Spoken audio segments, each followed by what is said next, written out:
皆さん、ごきげんよう。上川かおりんです。今回は動画編集アプリ、モーション忍者の使い方について、第4回目として報告いたします。このアプリ、詳しい説明がネットにもあまり見当たらず、しかも英語で、かつ独特な操作法なので、とても苦労します。今回お知らせしたい一つ目は、背景透明化した PNG が透明化できないという点について、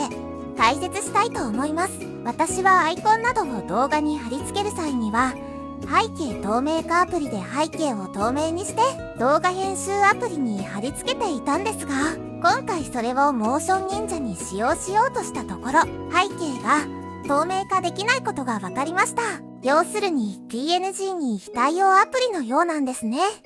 いやー、こりゃ致命的やな。使えんわーと思ったんですが、ところが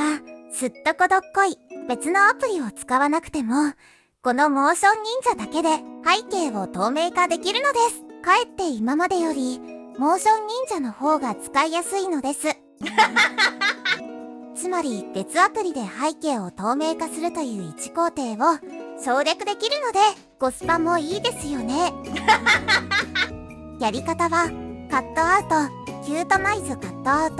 カットアウトで切り取りたい範囲を指定すればいいのです。うまく抜けなかった場合はイレーザーで消すこともできます。ということで今までキャップカットなどでは人物のみしか背景削除できなかったんですが、モーション忍者を使えばイラストやテキストなどの背景も削除が可能であることが分かりました。これはまさに一石二鳥ですね。ぜひ一度お試しください。以上です。